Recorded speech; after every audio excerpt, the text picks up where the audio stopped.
Hoy día el curso Taller de Redacción Científica CPPC SOCIMED tiene el agrado de presentar su tercera ponencia. Darles la bienvenida de parte de la mascota a la tercera ponencia y decirles que ya vamos la tercera de 10 ponencias que vamos a ir llevando durante todo el curso, chicos. Y bueno, hoy tenemos la ponencia titulada Formato IMRD, resultados a cargo del ponente Rafael Pichardo Rodríguez. Es un investigador RENACID, médico cirujano egresado de la Facultad de Medicina de la Universidad Ricardo Palma, especialista en hematología por la Universidad Nacional Mayor de San Marcos, investigador clínico y socio titular de la SOCIMED Argentina de Investigación Clínica, docente investigador del Instituto de Investigación de Ciencias Biomédicas en la Facultad de Medicina Humana de la Universidad Ricardo Palma, vicedirector y fundador del Centro de Investigación UroCen de la Clínica de Urología Avanzada UroCen en Lima, Perú, y primer lugar en el Congreso de Trabajos de Investigación en el Congreso Científico Nacional CCN SOCIMED. Y también ha sido premiado al mejor póster de la Asociación Panamericana de Infectología, Comisión de Educación Médica Continua. Y agradecerle al doctor por darse tiempo de brindarnos su experiencia y sus conocimientos en esta ponencia. Y le doy el pase, doctor. Muy buenas noches. Muy buenas noches, Alexander. ¿Qué tal, chicos? ¿Qué tal con todos? Un gusto siempre compartir, estar aquí con ustedes. Para mí siempre es un gusto poder comunicar y poder transmitir un poco las experiencias, ¿no? Y también los conocimientos que uno va adquiriendo, ¿no? Conforme va avanzando en la rama médica y también un punto lo que es investigación, ¿no? Entonces, hoy día he aceptado la invitación para poder compartir algo muy importante y algo que espero pueda llegar a cada uno de ustedes y que puedan tenerlo en claro cada vez que vayan a redactar un artículo de investigación. Quiero darle algo práctico para que ustedes lo puedan hacer y comunicar, que es en cuanto a los resultados. Eso es algo muy importante y lo que quiero decir en un principio es que los resultados es básicamente la carnecita del artículo de investigación, porque es lo nuevo o es el nuevo conocimiento que se está aportando. Entonces, quiero preguntarle a Alexander si puedo compartir ya mis diapositivas. Sí, doctor, adelante. Excelente, muchas gracias, Alexander. Entonces, a ver, aquí está. A ver, quiero que me confirme si se puede visualizar. Sí, doctor, sí se puede ver. Excelente, muchas gracias. Genial. Entonces, a ver, vamos a empezar ahorita con este apartado que son en relación a los resultados. Recordar que este es un poco de la agenda que vamos a tocar y recordar que el formato IMRD es un formato internacional que se usa para los estudios, sobre todo originales, ¿no? También aplica para otro tipo de estudios, por ejemplo, estudios secundarios como lo que es revisión sistemática. Sin embargo, lo importante es de que esta es una forma de poder evitar que se pierdan cosas importantes. Por ejemplo, eh, tener una buena introducción al lector, a lo que uno va a comunicar, los métodos, por ejemplo, cómo se ha realizado la investigación, cuáles han sido los pasos, los instrumentos, la metodología, el tamaño de muestra, el análisis estadístico. Todo eso es importante, se va en la metodología, los resultados es la carne, sí. Es qué he encontrado después de aplicar el método científico. Y sí he podido aceptar o rechazar mis hipótesis, ¿no? Que yo he planteado al momento de poder hacer mi trabajo de investigación. Y aquí viene lo importante, porque esta es la parte donde yo aporto al nuevo conocimiento, ¿no? Aquí es donde yo digo, esto es lo nuevo que hay, ¿no? Entonces, es una de las partes más importantes y es la que mejor se debe comunicar. ¿Por qué? ¿Por qué? Porque uno va a decir o nos va a permitir que los otros lectores tengan en claro qué es lo que se ha conseguido. Y segundo, cómo nosotros estamos avanzando. Y tercero viene la discusión, que simplemente es la comparación de nuestros resultados con otros resultados, ¿no? De otros trabajos previos. En este caso es muy importante son los antecedentes, porque acá nosotros vamos a comparar nuestros resultados con los antecedentes. Entonces, este es un formato internacional que ya se utiliza hace muchos años, donde la mayoría de artículos originales están basados. Sin embargo, el MRD es la base. han salido otros tipos de formatos que nos permiten ordenar de una manera más específica, según el tipo de diseño, cómo presentar los resultados. En este caso tenemos, por ejemplo, Prisma, tenemos Consort, tenemos Stroke, tenemos Kerr, ¿no? Pero que se utilizan para diseños específicos. Por ejemplo, Consort se usa para ensayos clínicos, Prisma para revisiones sistemáticas, Stroke para estudios observacionales, los tres básicos, transversales, casos y controles y cohortes, ¿no? Y así sucesivamente.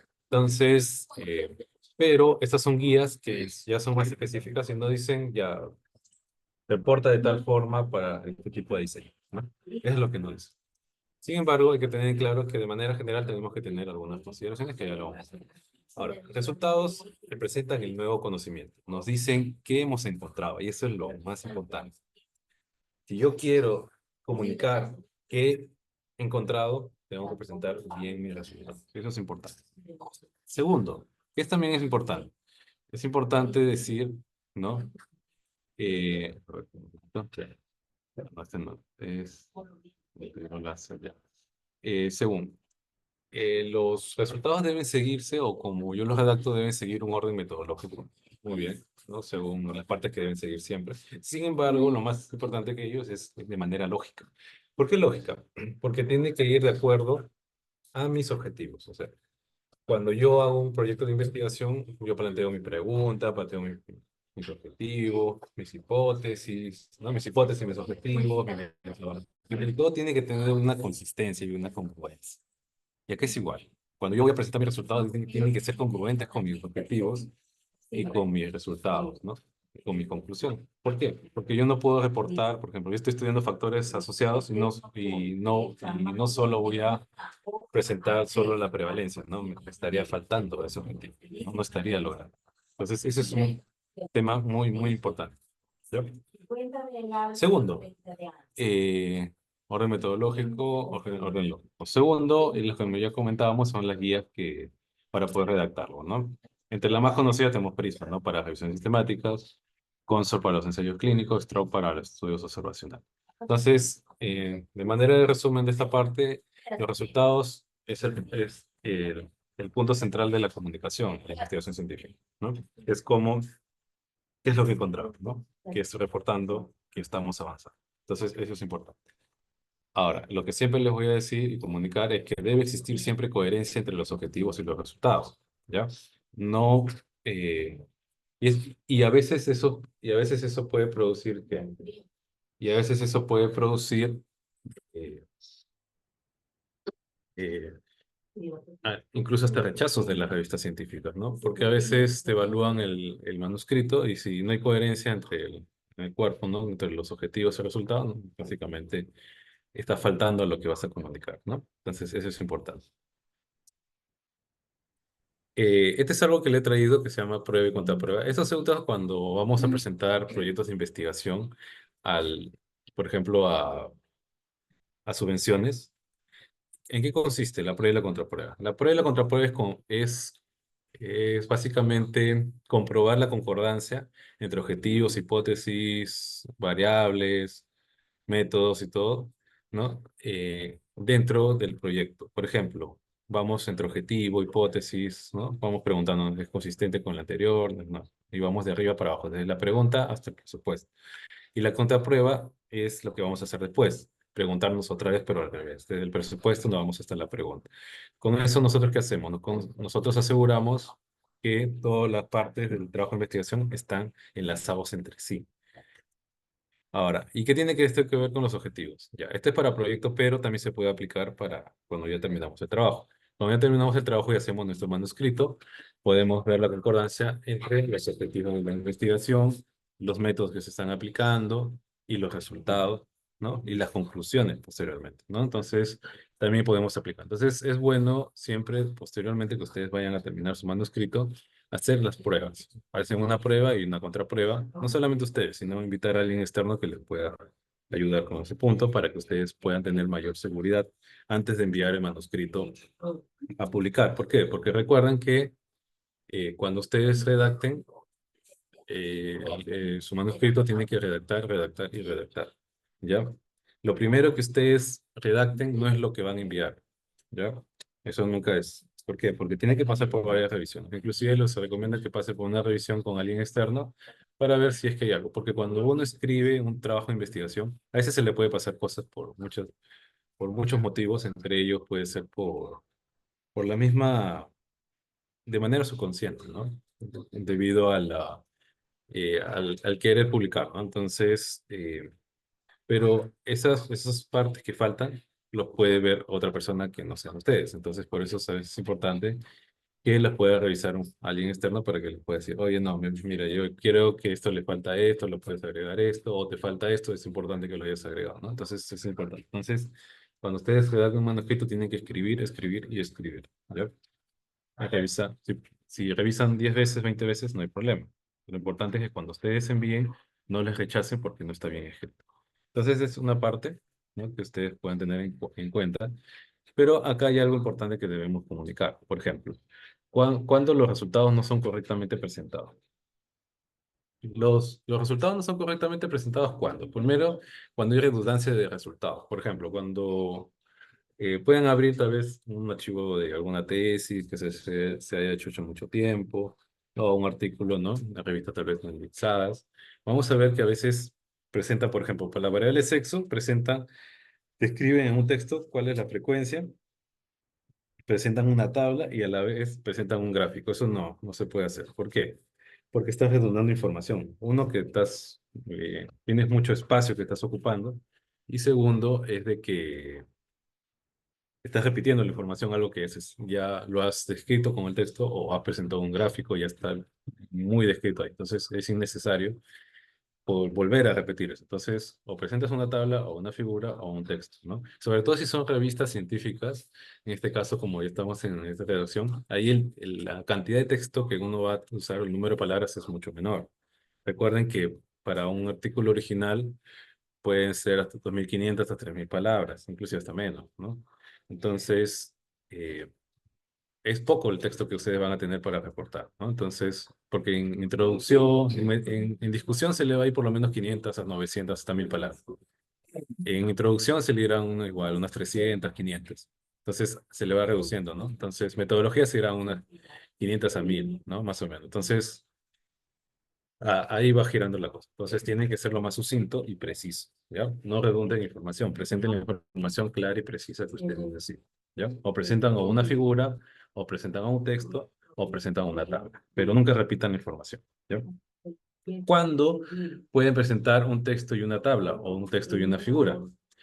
Cuando, por ejemplo, solamente dan una introducción en el texto y la figura o la tabla complementa la información. Por ejemplo, dice, se seleccionaron 123 pacientes, de los cuales la mediana de edad fue, por ejemplo, 60 años, ¿no? Con un rango de 30 a 50, de 30 a 80 años.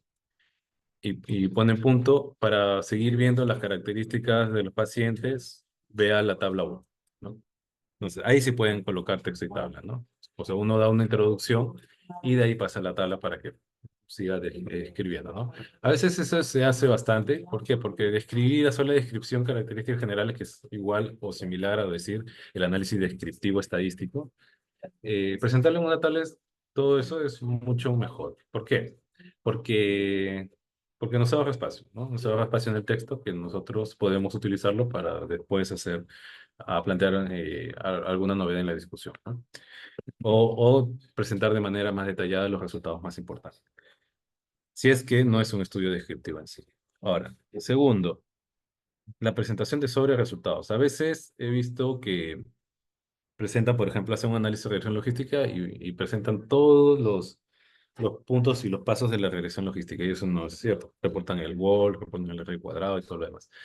Ya. Si bien es importante que reporten WOL, ¿no? R cuadrado es importante porque nos permite evaluar cómo es el rendimiento del modelo. eh, a veces redunda un poco. ¿Por qué? Porque cuando uno lo reporta, nuestros análisis supuestamente dice que han ido adecuadamente, ¿no? Entonces, máximo yo diría que reporten el R cuadrado, ¿no? Si es que van a hacer un modelo, sobre todo si es predictivo, ¿no? Porque los modelos de regresión pueden ser predictivos o explicativos. Si es explicativo, no importa, no. no te ayuda tanto. En cambio, si es predictivo, sí te ayuda bastante el R cuadrado para ver cuánto estás prediciendo, ¿no? Entonces, pero sin embargo, en la mayoría no es la necesidad, ¿ya? Entonces, en este caso, ¿qué presentan? Presentan los OR ajustados con su intervalo de confianza. Eso sí es importante, y su valor de P, ¿no? Eso sí es importante, ¿no? Pero presentar toda la información de todo el modelo no, a veces no nos ayuda tanto, porque ya se supone que, o el autor ya supone que esto ya se ha comprobado, ¿no? Cuando uno presenta los resultados. Entonces, no dar resultados estadísticos amplios, ¿no? Por ejemplo, hacen un chi cuadrado y presentan el x cuadrado. No, eso tampoco, el valor del chi cuadrado. No, eso tampoco. Presenten el valor de p nada más. ¿Ya? ¿Cómo le sale? ¿Por qué? Porque eso es lo que uno que ahorra en espacio y otro que es directo, no tiene que presentar rápido. Igual, cuando hacen una prueba de t, estudien, no presenten el valor de la t, ¿no? Presenten o presentan el valor de P o la diferencia de medios, ¿no? O el intervalo de confianza es la diferencia de medios. Suficiente. O uno o el otro, no todo junto, ¿ya? Entonces, ahora, otros son los resultados fuera de los objetivos, ¿no? Por ejemplo, reportan, eh, hay una revisión logística y reportan, hacen una revisión de cost después, ¿no? Eso tampoco, ¿no? Tiene que ser de acuerdo a lo que yo voy a investigar, ¿ya? No debo irme más allá, ¿ya? Entonces, tampoco puedo presentar sobre el resultado, debo presentar lo que tengo, ¿ya? Ahora otro. Incongruencia entre los resultados y los objetivos. Eso también es importante que ustedes lo sepan. Ahora, la congruencia entre los resultados y los objetivos, ¿cómo es? Por ejemplo, yo estoy evaluando, yo estoy presentando, estoy evaluando factores asociados, pero solo presento la prevalencia de esos factores. No presento el odds rate, la razón de prevalencia o los ratio, ni su intervalo de confianza ni nada. Entonces, o el valor de chi cuadrado, no asociación. Entonces, eso también. No debe haber esa incongruencia. Debo tener siempre debo presentar lo que voy a buscar. ¿Ya? Es importante. Ahora, tampoco es importante. Y que he visto también es que a veces citan en los resultados, ¿no? Hacen una citación. No, no se citan en los resultados, lo ideal es no hacerlo, salvo que sea algo muy importante que hay que citar, pero no se debe citar. ¿Por qué? Porque si yo cito en los resultados, yo transformo esos resultados, los transformo en una discusión.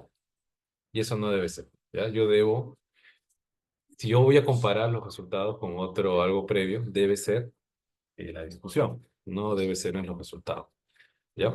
Si bien hay algunos manuscritos o artículos en algunas revistas que juntan varias partes y confunde bastante, pero no, los resultados no se debe citar, salvo que sea algo importante en cuanto a un método o algo, ¿no?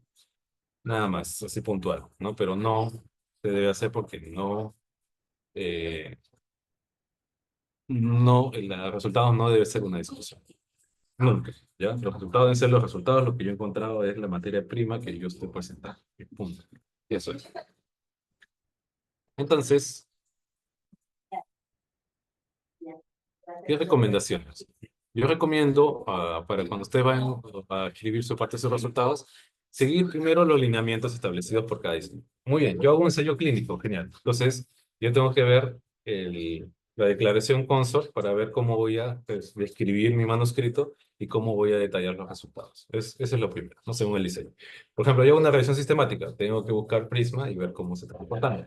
Ya voy a hacer un corte, y entonces busco Strop a ver cómo se describe, ¿no? De la mejor manera. Muy bien. ¿Por qué? Porque cada uno de estos están en base al formato IMRD. O sea, Prisma Consort Strop se basa en el IMRD y según eso da una recomendación según el diseño. ¿Ya? Eso es importante. Entonces están matando dos pájaros de un tiro. Segundo, asegurar la adecuada redacción de las normas según la norma de redacción científica también. Entonces, no solamente debo ver bien la estructura, sino también debo ver cómo estoy escribiendo. Y recuerden que tienen que escribir, escribir y escribir. Con lo primero que redacten, se van a dar cuenta que cuando ustedes lean su manuscrito final en la versión 10 o 20, ¿no? Va a ser diferente a la primera, ¿no? Va a haber una total diferencia. ¿Por qué? Porque uno tiene que escribir bien. ¿Por qué? Porque muchos motivos de rechazo es cuando no escriben bien y no. ¿Y qué es el problema cuando no se escribe bien? Es que no se comparte bien lo que yo quiero decir o reportar. Y cuando no se comparte bien, el editor, cuando llega a la revista, los editores leen y dicen, ah, no, no está bien escrito, o no se comunica adecuadamente, o no se ve cuál es la importancia. Entonces, ¡pac!, te lo rechazan. Solamente desde la revisión del editor. Y ni siquiera le asignan un revisor por página.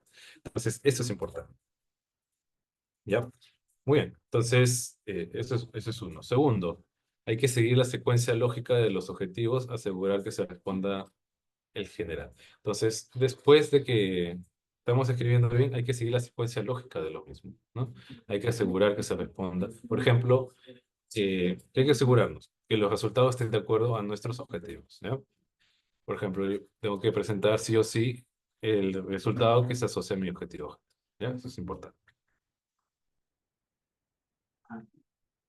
Ahora, ¿cuáles son las recomendaciones generales para que ustedes puedan redactar sus objetivos?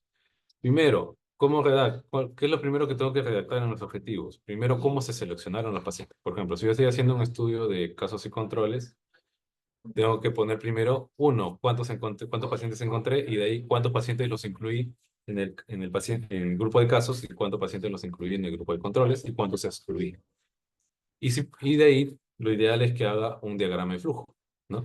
El diagrama de flujo especificó cuántos encontré, ¿no? En todo el periodo de estudio, cuántos fue la población que encontré en ese periodo, y a quiénes excluí, y cuáles fueron los motivos por los cuales yo excluí, y a quiénes incluí finalmente, ¿no? Eso es importante, el diagrama de flujo, porque le da más seriedad y nos dice específicamente cómo fue esta selección. Es importante para que se pueda replicar cuando otros quieran hacer otro trabajo. A veces muchos no lo presentan porque a veces tienen que presentar más figuras y como se presenta en una figura de diagrama de flujo, a veces no lo colocan, ¿no? O si no, lo colocan como suplemento, ¿no? Pero debe ir. Tercero, presentar los resultados descriptivos. De- eh, lo que yo debo presentar después de mi diagrama de flujo son por ejemplo, son las descripciones o las características de los pacientes. Por ejemplo, presento cuál es la medida de la edad, la mediana, presento cuál es el sexo más frecuente, ¿no? El género más frecuente, presento cuáles fueron sus comorbilidades, cómo se distribuyó la variable dependiente, las independientes, ya. Eso de ahí, descriptivo. Y generalmente es importante presentarlo con una tablita, ¿no? La tablita uno, tablita de líneas generales. Pues veis, esta tablita de líneas generales que ustedes ven en los artículos, ya. Ese es el análisis descriptivo, es el estudio descriptivo. De ahí yo tengo que pasar a los resultados analíticos, o sea, la asociación. Muchos juntan estas dos partes, los descriptivos con los analíticos. ¿Por qué? Porque en la tabla de características generales presentan al grupo, ¿no? A ver,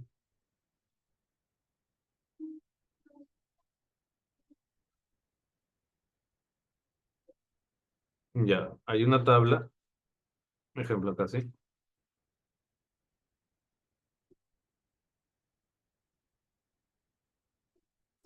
¿No? Por ejemplo, a veces lo pone como tabla uno, ¿no? En la tabla uno le presenta características o eso que es frecuente, que ustedes ven en inglés, baseline, ¿no?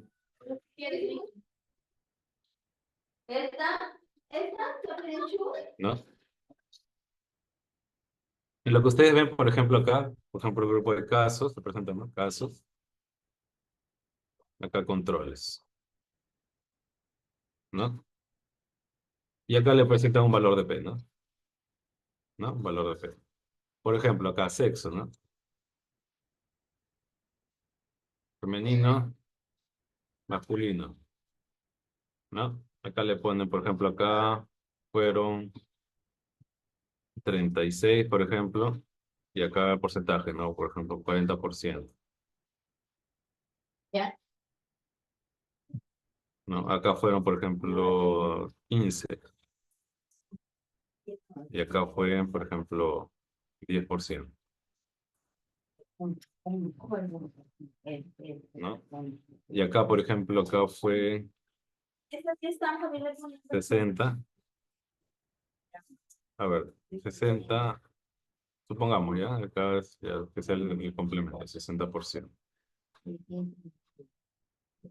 Ya, acá 10, 90% acá.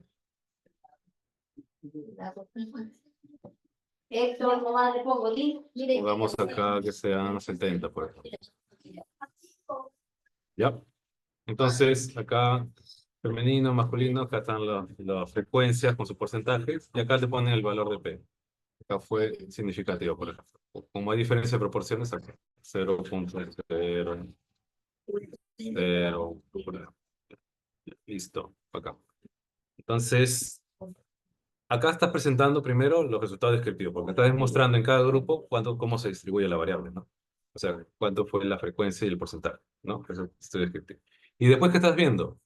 El estudio del resultado analítico. ¿Por qué? Porque estás presentando un p-valor. O sea, ¿qué estás haciendo? Estás comparando estos grupos, estás presentando cuánto fue el resultado de la prueba estadística que se hizo acá, ¿no? En este caso fue un cuadrado, ¿no? Voy comparar proporciones. Entonces, como ven, los resultados se pueden juntar, ¿no? Las tablas pueden, o tú puedes presentar esto, o puedes presentar los otros. Después de hacer estos resultados, presento mis resultados multivariados. ¿Y cuáles son mis resultados multivariados? Ya no presento frecuencias, sino ya presento mis odds ratio, en este caso. Si yo hago una regresión logística, mi odds ratio ajustado, ¿no? Mi crudo y mi odds ratio ajustado, ¿no? Ajustado con su intervalo de confianza. Recuerden, cuando ustedes van a reportar tamaño del efecto, ¿cuáles son? Odds ratio, hazard ratio, razones de prevalencia, ¿no? Diferencia de medias o diferencia de medias estandarizadas, ¿no? Yo de los dos prefiero eso, diferencia de medias, ¿ya? La estandarizada es para darle un mismo valor a todo, ¿ya? Es para darle un mismo valor a todo, ¿ya? La estándar, pero yo prefiero esta de acá, un valor más crudo. Entonces, como ven, entonces cada uno también puede ser ajustado. Se pasa el ratio crudo ajustado. Ellos se presentan en análisis multivariado. Pero recuerden que estas variables, estos tamaños del efecto, deben ser presentados siempre junto con el intervalo de confianza al 95%. ¿Ya? ¿Puede ser presentado junto al valor de P? También, ¿ya? Sí, puede ser con un valor de P al costado, sí. Pero recuerden que a veces con el intervalo de confianza es suficiente para ver la significancia, ¿no? Si está dentro o fuera de él, ¿no? Muy bien. Y después, ¿qué van a ver? Después van a ver si hubo un resultado de un subgrupo adicional o algo que se hizo de manera diferente, ¿no? Por ejemplo, ya, mi objetivo fue evaluar la edad como predictor de mortalidad en pacientes con linfoma, por ejemplo. Ya, entonces, de ahí yo he visto, o yo digo, ya, entonces me interesa dentro de los pacientes con linfoma, por ejemplo, los linfomas de alto grado, quiero ver cómo se comportan los valores de LDH. No está en mi objetivo, pero lo puedo hacer como algo adicional, ¿no? Entonces, esos son los últimos que yo debo presentar. Ah, Ya viene, papá, ya viene. a ver, voy a borrar esto porque si no, va a continuar. Ujú, ujú. Ahí, ahí, ahí,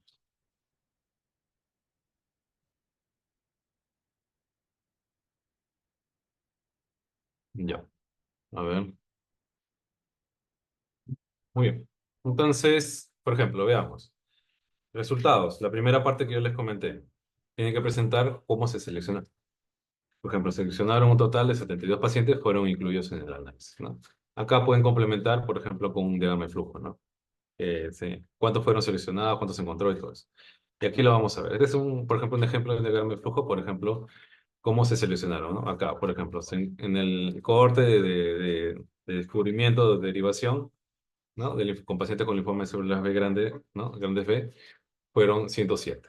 Y cuando se validó fueron 77 y en total los que se analizaron fueron 100, sumando los dos fueron 184, ¿no? Es el diagrama de flujo de lo que se utilizó, ¿no? Para ese estudio. Entonces, así es una manera, un ejemplo de cómo reportar esta parte. Segundo, vienen las características clínicas. Por ejemplo, acá. Características clínicas, ¿no? Por ejemplo, las características de los pacientes se resumieron en la tabla 1, entonces ya te ahorras un montón de tiempo, ¿no? De espacio. Sin embargo, acá describen un poquito más, ¿no? Entonces, ellos describen la mediana de duración, cuánto fue, ¿no? Cómo fue la mediana de tales cosas, solamente variables puntuales para no entrar en mucho detalle, ya porque el detalle total está en la tabla, en el suplemento. Después ya vienen los análisis, los resultados o análisis analíticos, por ejemplo, acá. ¿No? Acá dan el análisis de supervivencia y hacen la comparación de las curvas, ¿no? Ese es un análisis variado, ¿no? La prueba de log rank, ¿no? El de log rank, donde hacen la prueba de hipótesis, ¿no? De que hay diferencias, son iguales o son diferentes, ¿no? Entonces, acá es importante que ustedes vean que ya, ¿no? Ven y ya dan un P. Cuando ustedes vean un p-valor, ese es un análisis, ese es un resultado bivariado, muchas veces, ¿no? En este caso. Sí, pero también puede ser resultado de un análisis multivariado, pero sin embargo ya va más allá de descriptivo. Entonces, como ven, ya comienzan ellos a hacer, a presentar un resultado eh, bivariado. Después de presentar las características, ya comienzan a presentar algo más sofisticado, ¿no? Que son los análisis, los resultados analíticos. Una vez que han presentado esos análisis bivariados, van a presentar ya los análisis multivariados, que generalmente los presentan en tablas. Ya, por ejemplo, acá, ¿no? OS sobre vida global, PFS sobre vida libre de progresión. Acá han hecho un análisis de los predictores de mortalidad, ¿no? De estos pacientes, donde han visto esto, ¿no? La edad mayor o menor de 60 años, a un árbol, ¿no? Han visto cómo es y presentan el valor de P, pero lo más importante que nos importa a nosotros es el hazard ratio y el intervalo de confianza, ¿no? Por ejemplo, acá, en la edad, ¿no? De mayor de 60 comparado con mayor de 60, vemos que, ¿no? Que el hazard fue de 3, ¿no? Y para sobrevida global, para sobrevida libre de progresión, ¿no? Entonces, así van presentando. Entonces, y los análisis adicionales, por ejemplo, acá, ¿el objetivo cuál era? Sobrevida global, pero no era sobrevida libre de progresión. Entonces, ellos analizaron de manera adicional sobrevida libre de progresión y presentaron también sus resultados. Entonces, como ven, esa es una forma de ordenar de manera general, ¿no? También para varios tipos de trabajos, sobre todo para cohortes, ¿no? Entonces, los estudios que son de una menor complejidad, por ejemplo, descriptivos, solamente quedarían hasta resultado descriptivo, ¿no? Y queda ahí, ¿no? Entonces, pues, si tienen algo más complejo, van avanzando según lo que estamos presentando. Entonces, si tienen alguna duda o consulta, eh, es dispuesto a poder responder. Gracias.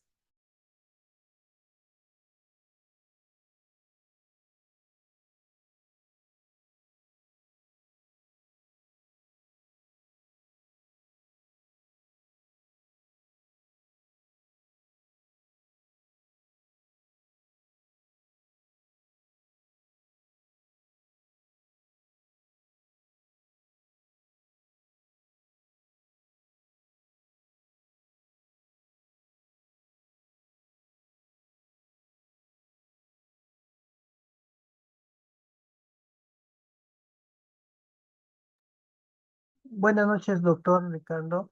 Eh, Vamos a esperar unos 30 segundos para que los asistentes puedan formular su pregunta en el chat o en todo caso puedan levantar la manito para darle el pase.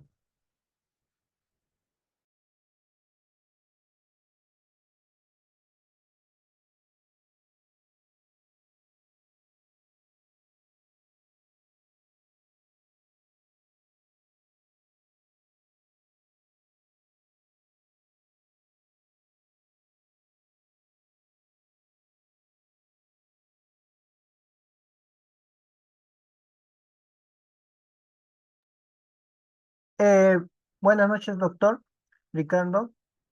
Eh, Tenemos en el chat la pregunta de Albert Gabriel. Dice, buenas noches, doctor. ¿Y cómo se podría, si en un formato de paper está junto la sección de resultados y discusión? Ya, muy buena pregunta. Sí, esos tipos de formatos son un poco confusos, pero hay que leerlos siempre en conjunto con los lineamientos de la revista. ¿Por qué? Porque a veces la revista te da las pautas de cómo hacerlo. A nivel internacional se separan las partes, ¿no? Resultados y discusión. Pero cuando los juntan es el problema. Entonces ahí generalmente tenemos que seguir las pautas que dice la revista. ¿Ya? Y también cómo podemos hacer. Ver estudios publicados previamente, ¿no? En esa revista y ver cómo han ordenado ellos, ¿no? Más o menos ahí nos vamos orientando. Igual se tiene que seguir el mismo orden, ¿no? Pero conforme ustedes van presentando resultados, tienen que ir discutiendo, ¿no? Pero lo ideal es ver cómo lo han presentado, porque a veces puedes presentar tu resultado y discutirlo al mismo tiempo, o presentar tu resultado y discutirlo después, ¿no? Entonces, puede haber eso, pero lo mejor es cuando hay en estas revistas, ver publicaciones previas, ¿no? Y ver más o menos cómo han ido estructurándose. Y por ejemplo, me veo 5 publicaciones previas, cómo han ido, y ver la tendencia y cómo se van publicando, ¿no? Entonces, de ahí ya lo voy a ir resolviendo. Ujú. Viene, papá. Gracias, doctor. Tenemos una segunda pregunta de Giancarlo Samuel. Buenas noches. ¿Cuál es la diferencia entre ODDS ratio y AHAS ratio? ¿En qué tipo de estudios se emplean? ¿Cómo se interpretan? Ujú. Muy bien, buena pregunta.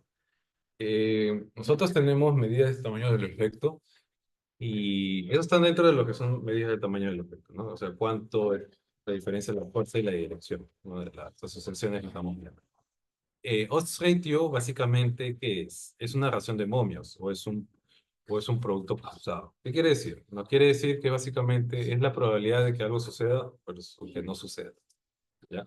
Básicamente es una probabilidad en sí, en total. ¿Ya? Ese es el odds ratio. Sin embargo, el odds ratio eh, es una estimación posible del riesgo relativo. Porque ¿qué le importa a un investigador? A un investigador le importa que todo se asemeje más a ¿qué? A un corte.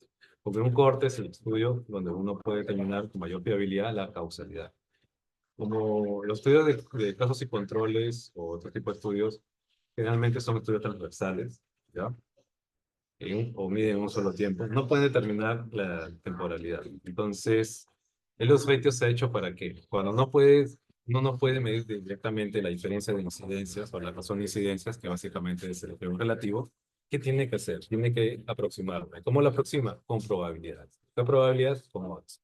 Entonces, el odds ratio es la división de probabilidades entre quién, entre el grupo de expuestos y no expuestos, ¿no?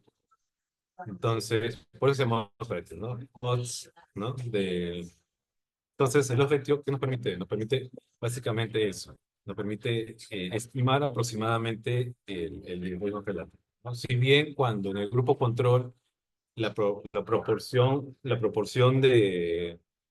¿cómo se llama? De expuestos en el grupo control es de menos del 10%, la aproximación de los retos al riesgo relativo es mucho mayor. Pero en cambio, cuando esto se va diferenciando, es mucho menor. Entonces, los retos siempre va a sobreestimar al riesgo relativo. Ya no es una medida, si bien es una medida que se utiliza bastante en epidemiología y en investigación clínica, no nos da algo muy exacto. O sea, es algo muy inexacto que siempre hay que volver a evaluar, ¿no? Seguir evaluando y ver si realmente se está estimando adecuadamente. Entonces, el ratio es eso, ¿no?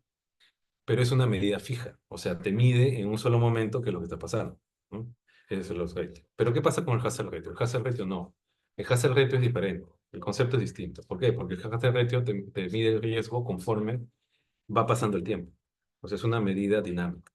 ¿Qué quiere decir? A los 3 meses me mide cuánto es el riesgo de supervivencia. A los 6 meses me mide cuánto en ese tiempo exacto ha variado el riesgo. Al año, cuánto ha variado el riesgo. Entonces es una medida, no es una medida estática, es una medida dinámica, ¿ya? Esa es la diferencia entre el odds ratio y el hazard ratio. Aparte que se calcula de otra manera, tiene otra forma de estimarse, ¿ya? Mediante otros métodos numéricos, estadísticos más complejos, ¿no? Que los ratios, porque los ratios son simplemente, es un término de odds, de probabilidades, en cambio el hazard ratio no, ¿ya? Hazard ratio ya es algo más complejo que necesitas que recuerden, modela variables tiempo dependiendo, ¿ya? A diferencia de los ratios. Los ratios no modela variables tiempo dependiente. Hay tres tipos de variables en la bioestadística. Uno es las variables numéricas, segundo las variables cualitativas y tercero es la variable tiempo dependiente.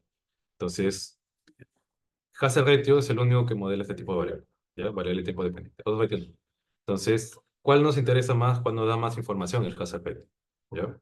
Nos da una medida más exacta porque nos modela en cuánto se diferencia el riesgo, cómo va evolucionando. Entonces, es una medida dinámica, nos da más información. Porque nos puede dar información cuánto es el riesgo de fallecer de aquí a 5 años, por ejemplo, ¿no? En cambio, el ojete no, ¿no? Esa es la diferencia, ¿no? Entonces, generalmente el odds ratio se puede utilizar en cohortes, se puede utilizar en un montón, pero solamente nos va a dar un riesgo estático y una sobreestimación. En cambio, el hazard ratio no.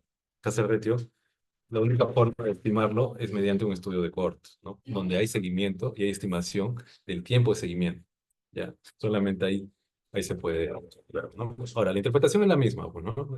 De manera resumida es la misma. Si bien es diferente, en el punto de vista, el punto de vista conceptual, ¿no? Pero de manera práctica se puede interpretar de la misma manera, ¿no? Por ejemplo, menor de uno es un factor protector, mayor de uno es un factor de riesgo, ¿no? Igual a uno no tiene efecto, ¿no? Igual el intervalo de confianza, ¿no? Si coge o no coge la unidad, es estadístico o no es significativo. Se interpretan simplemente, de manera simple de interpretarles así. Pero como les digo, ese es un... A ver, creo que había otra pregunta. Sí, doctor, tenemos la última pregunta de Ian. Buenas noches, doctor. Respecto a el ICE crudo y el ajustado, ¿cuáles son las diferencias o cuándo se usan? Ah, ya. Genial. Genial, genial. Había conversado sobre también el efecto crudo y ajustado, ¿no? El efecto crudo es cuando yo asocio una variable directamente con la otra variable. Por ejemplo, yo agarro el sexo, veo cómo se asocia con la mortalidad. Lo dejo ahí. Vengo, agarro cómo la hipertensión se asocia con la mortalidad. Lo dejo ahí. Veo cómo la edad se asocia con la mortalidad. Lo dejo ahí. Ya. Entonces, hago uno por uno. Esa es una medida cruda. ¿Por qué? Porque solamente estoy viendo cómo se asocian estas dos variables, sin contar algo adicional. Pero recuerden que cuando yo veo causalidad y veo la asociación entre variables, veo que la vía causal es entre la dependiente, la independiente y la dependiente. Pero puede haber otras vías, ¿no? Puede haber otros caminos. Y esos otros caminos se llaman confusores, ¿ya? Entonces, también hay mediadores, también colisionadores, pero nos importa los confusores. ¿Por qué? Porque le da una vía alternativa para poder tener y llegar a la variable dependiente. Entonces, lo que tenemos que cortar son esos caminos. Entonces, cuando cortamos esos caminos, hacemos algo que se llama varios métodos. Uno puedo yo hacer métodos estadísticos, que el que más uso son los métodos multivariados. Otro puedo hacer métodos, aproximaciones metodológicas, por ejemplo, con estratificación, con restricción, ¿no? Sin embargo, lo que más se utiliza a nivel internacional de todos estos métodos son los modelos de regresión, ¿no? Sobre todo los modelos explicativos en este caso, no con enfoque explicativo. Pero ahora lo que hay que ver cuál es lo importante. Lo importante es de que lo ideal es que presente en mi análisis univariado, ¿no? ¿Cuáles fueron los objetivos crudos? O sea, ¿cuáles fueron los que se obtuvieron o se midieron de frente, ¿no? Por ejemplo, variable con variable, ¿no?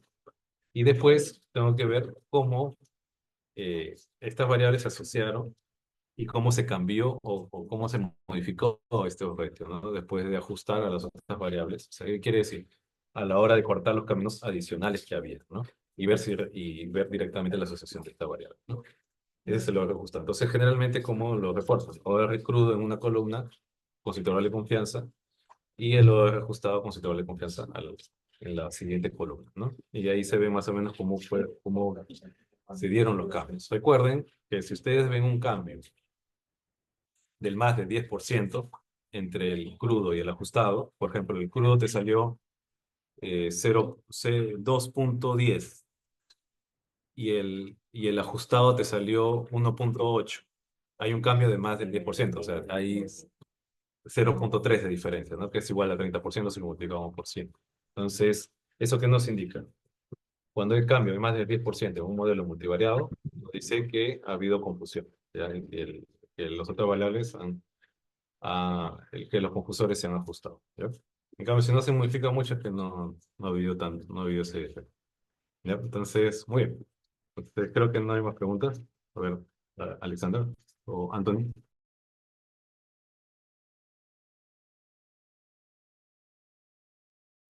Sí, doctor, creo que serían todas las preguntas. Y quería presentarle ahora mismo cómo se nos ha certificado. Un momento, doctor. A ver, ya, doctor, a ver, un momento, disculpe. ¿Se ve mi pantalla? Disculpe, ¿me pueden confirmar? Sí se ve. Ah, ok, doctor. Sí, De parte del comité organizador del curso, le agradecemos mucho por la excelente ponencia que nos ha brindado y le hacemos presente su certificado. Y esperamos que nos pueda apoyar en próximas ponencias. Muchas gracias, doctor. Y antes que se retire, doctor, ¿no sería mucha molestia pedirle una foto junto con todos los chicos con la cámara prendida, por favor, para tenerlo como recuerdo? Ya, lo que pasa es que mi cámara se ha malogrado. Sí, por eso no le Ok, prendí la ponencia. ok, ¿podría reaccionar entonces, doctor? Claro, obviamente que sí. Ya, listo. Entonces los chicos prendan su cámara, un favor. Si no, no hay quiz final, chicos. Prendan todas sus cámaras. Me quede fotito de recuerdo.